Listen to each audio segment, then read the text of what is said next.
13ನೇ June 1885 ಜ್ಯೇಷ್ಠ ಶುಕ್ಲ ಪಾಡ್ಯಮಿ ಶನಿವಾರ.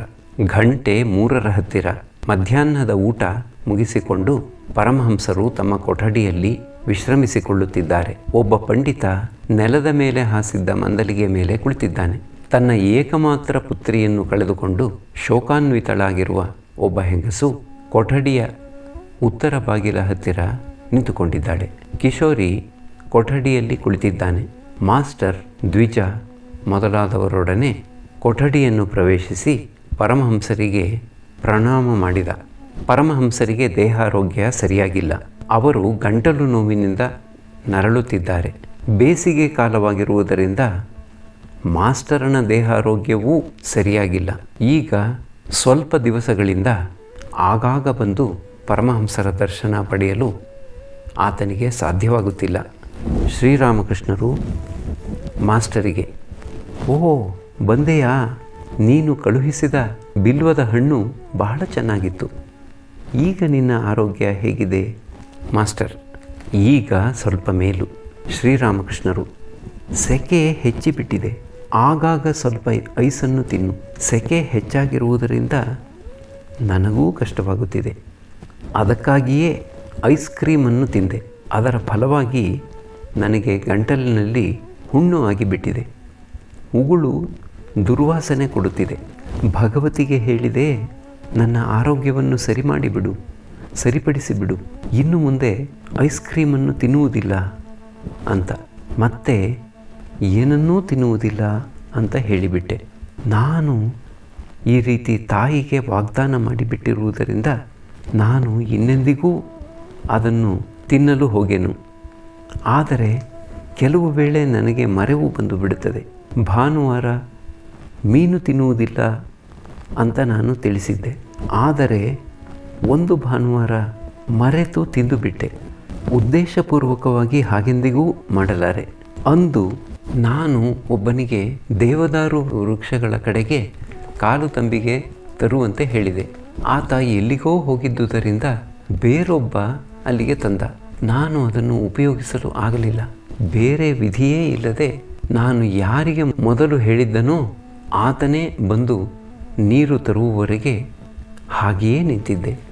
ಭಗವತಿಯ ಪಾದಪದ್ಮಗಳಿಗೆ ಹೂವನ್ನು ಅರ್ಪಿಸುವುದರ ಮೂಲಕ ನಾನು ನನ್ನ ಸರ್ವಸ್ವವನ್ನು ಭಗವತಿಗೆ ಅರ್ಪಿಸಿಬಿಟ್ಟಾಗ ಆಕೆಗೆ ಪ್ರಾರ್ಥನೆ ಮಾಡಿದೆ. ಹೇ ತಾಯಿ, ಈಗೋ ತೆಗೆದುಕೋ ನಿನ್ನ ಶುಚಿಯನ್ನು, ಈಗೋ ತೆಗೆದುಕೋ ನಿನ್ನ ಅಶುಚಿಯನ್ನು, ಈಗೋ ತೆಗೆದುಕೋ ನಿನ್ನ ಧರ್ಮವನ್ನು, ಈಗೋ ತೆಗೆದುಕೋ ನಿನ್ನ ಅಧರ್ಮವನ್ನು, ಈಗೋ ತೆಗೆದುಕೋ ನಿನ್ನ ಪಾಪವನ್ನು, ಈಗೋ ತೆಗೆದುಕೋ ನಿನ್ನ ಪುಣ್ಯವನ್ನು, ಈಗೋ ತೆಗೆದುಕೋ ನಿನ್ನ ಒಳ್ಳೆಯದನ್ನು, ಈಗೋ ತೆಗೆದುಕೋ ನಿನ್ನ ಕೆಟ್ಟದ್ದನ್ನು, ನನಗೆ ಶುದ್ಧ ಭಕ್ತಿಯನ್ನು ಕೊಡು ಅಂತ. ಆದರೆ ಹೇ ತಾಯಿ, ಈಗೋ ನಿನ್ನ ಸತ್ಯವನ್ನು ತೆಗೆದುಕೋ, ಈಗೋ ನಿನ್ನ ಮಿಥ್ಯವನ್ನು ತೆಗೆದುಕೋ ಅಂತ ಪ್ರಾರ್ಥನೆ ಮಾಡಲಾಗಲಿಲ್ಲ. ಒಬ್ಬ ಭಕ್ತ ಐಸ್ ತಂದಿದ್ದಾನೆ. ಮತ್ತೆ ಮತ್ತೆ ಪರಮಹಂಸರು ಮಾಸ್ಟರನ್ನು ಕೇಳಿದರು, ತಿನ್ನಲೇನು ಅಂತ. ಮಾಸ್ಟರ್ ವಿನಯದಿಂದ ಹೇಳಿದ, ಭಗವತಿಯ ಅನುಜ್ಞೆಯನ್ನು ಪಡೆಯದೆ ತಿನ್ನಬೇಡಿ. ಕಟ್ಟ ಕಡೆಗೆ ಪರಮಹಂಸರಿಗೆ ಅದನ್ನು ತಿನ್ನಲಾಗಲಿಲ್ಲ. ಶ್ರೀರಾಮಕೃಷ್ಣರು, ಇದು ಶುಚಿ ಅದು ಅಶುಚಿ ಅಂತ ವಿವೇಚಿಸುವವರು ಭಕ್ತರೇ ವಿನ ಜ್ಞಾನಿಗಳಲ್ಲ. ವಿಜಯನ ಅತ್ತೆ ನನಗೆ ಹೇಳಿದಳು, ಎಲ್ಲಿ ನಾನು ಅಧ್ಯಾತ್ಮ ಜೀವನದಲ್ಲಿ ಮುಂದುವರಿದಿರುವುದೆಲ್ಲಿ ಈಗಲೂ ಎಲ್ಲರ ಕೈಯಿಂದಲೂ ಊಟ ಮಾಡಲಾರೆ. ನಾನು ಹೇಳಿದೆ, ಎಲ್ಲರ ಕೈಯಿಂದಲೂ ಅನ್ನ ತಿಂದಾಕ್ಷಣ ಜ್ಞಾನ ದೊರೆತು ಬಿಡುವುದೇ. ನಾಯಿ ಸಿಕ್ಕಿದುದನ್ನೆಲ್ಲ ತಿಂದು ಬಿಡುತ್ತದೆ, ಹಾಗೆಂದು ಅದು ಜ್ಞಾನಿಯಾಗಿ ಬಿಡುವುದೇ? ಮಾಸ್ಟರಿಗೆ, ನಾನು ವಿವಿಧ ಭೋಜ್ಯಗಳನ್ನು ತಿನ್ನುತ್ತಿರುವುದೇಕೆ?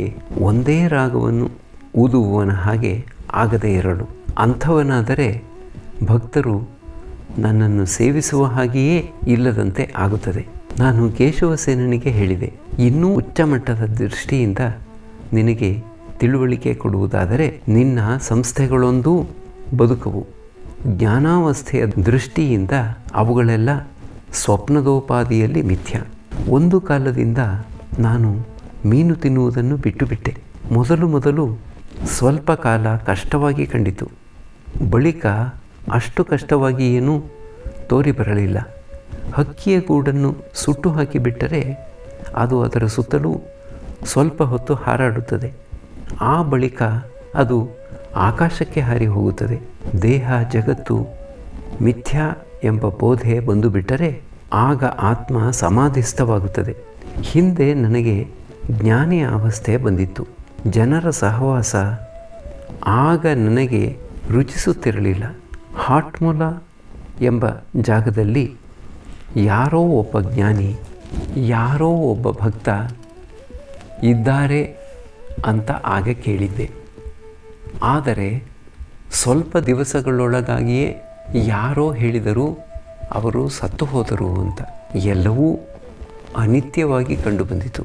ಅದಕ್ಕಾಗಿ ಜನರ ಸಹವಾಸ ಆಗ ರುಚಿಸುತ್ತಿರಲಿಲ್ಲ.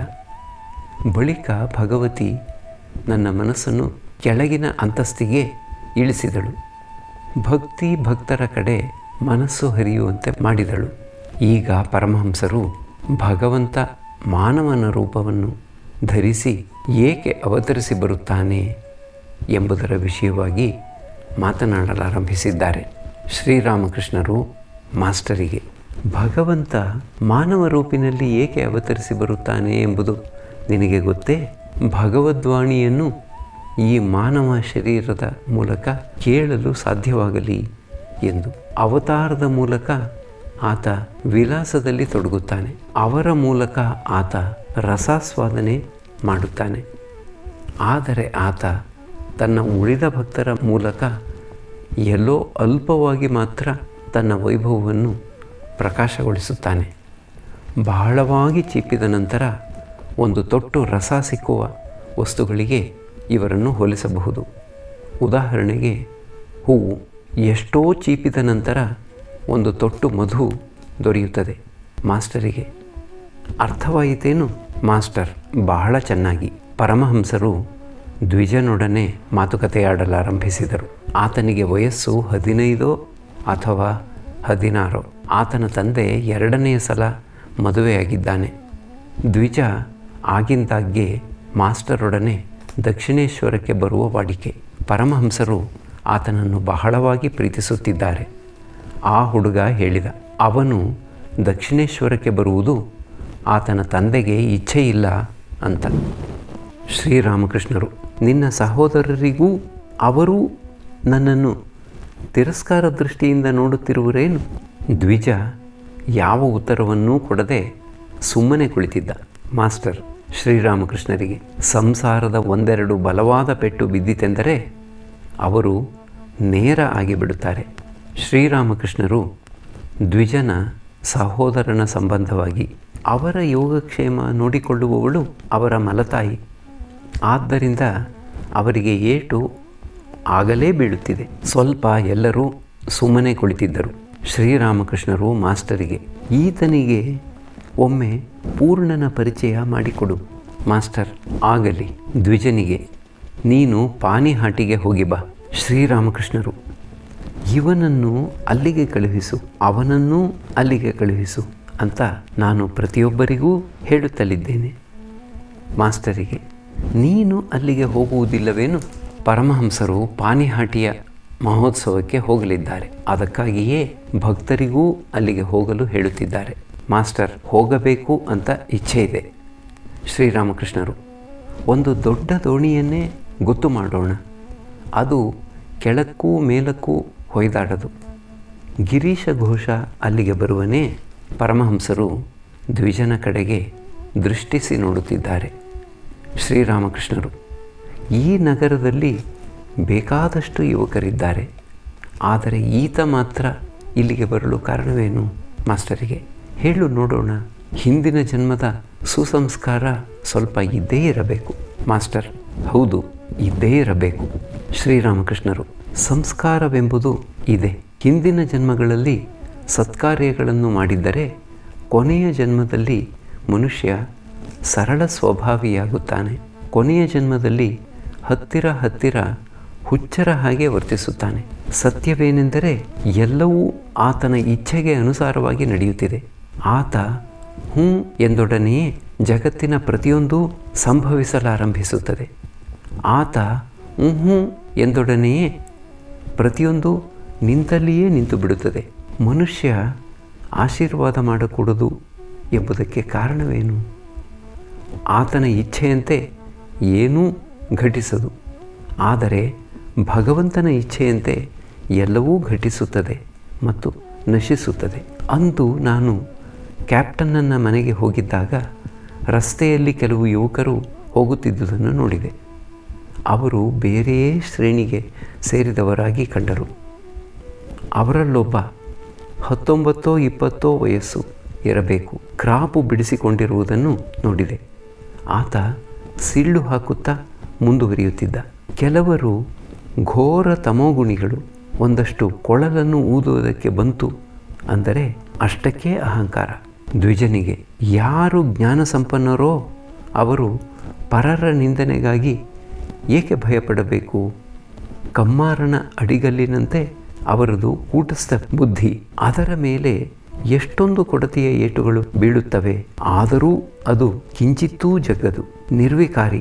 ಆ ವ್ಯಕ್ತಿಯ ತಂದೆ ರಸ್ತೆಯಲ್ಲಿ ಹೋಗುತ್ತಿದ್ದುದನ್ನು ಕಂಡೆ. ಮಾಸ್ಟರ್, ಆತ ಬಹಳ ಸರಳ ಜೀವಿ, ಶ್ರೀರಾಮಕೃಷ್ಣರು.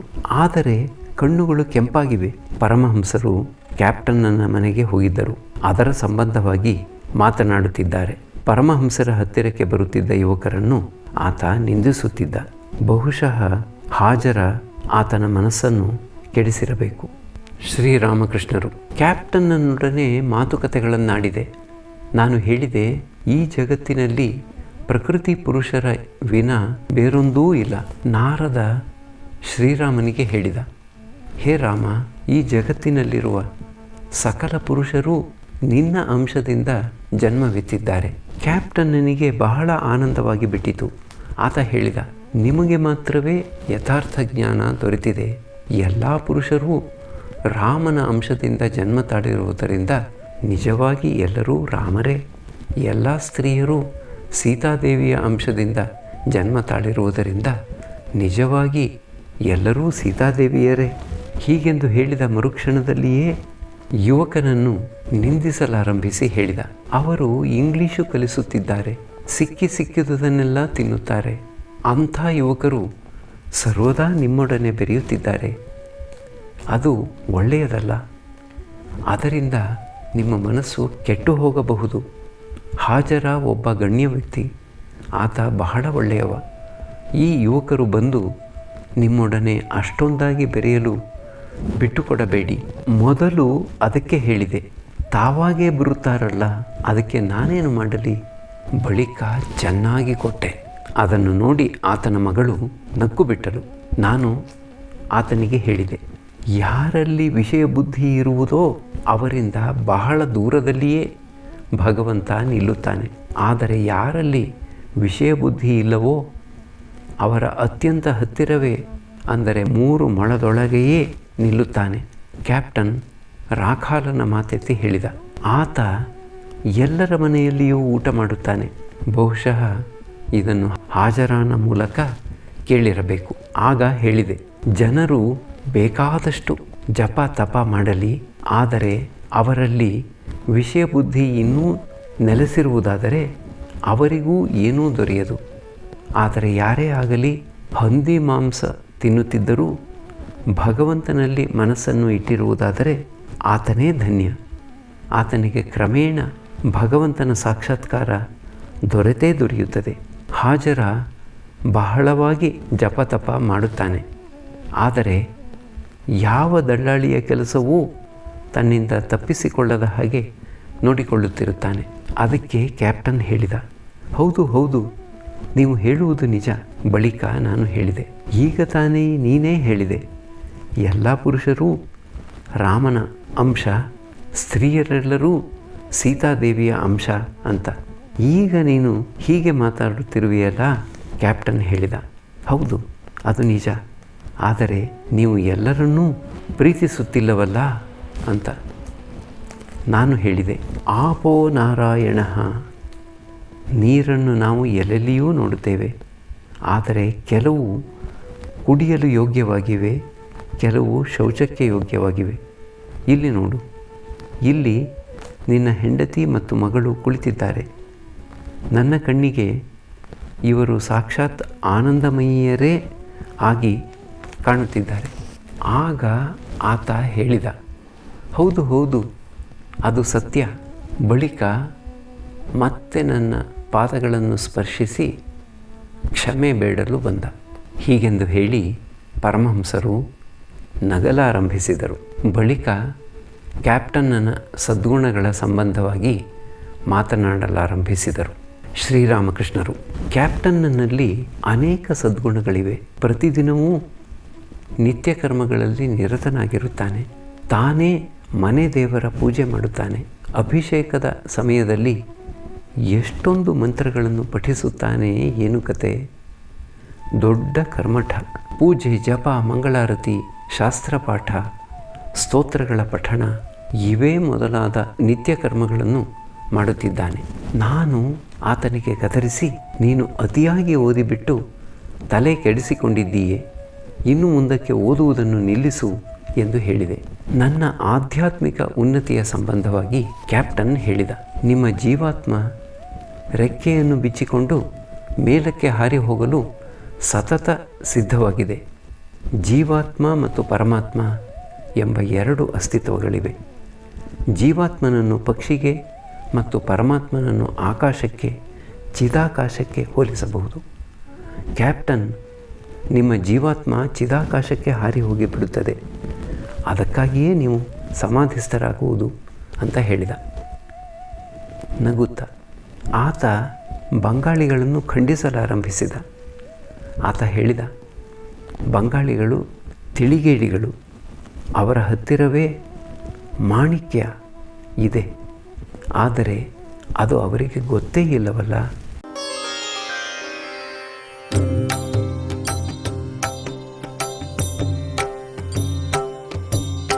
ಶ್ರೀರಾಮ ಕೃಷ್ಣ ಮಂಗಲಕಾರಿ, ಶ್ರೀರಾಮ ಕೃಷ್ಣ ಮಂಗಲಕಾರಿ, ಶ್ರೀರಾಮ ಕೃಷ್ಣ ಮಂಗಲಕಾರಿ, ಶ್ರೀರಾಮ ಕೃಷ್ಣ ಮಂಗಲಕಾರಿ. ನಮೋ ನಾರಾಯಣ ಭವದುಃಖಹಾರಿ,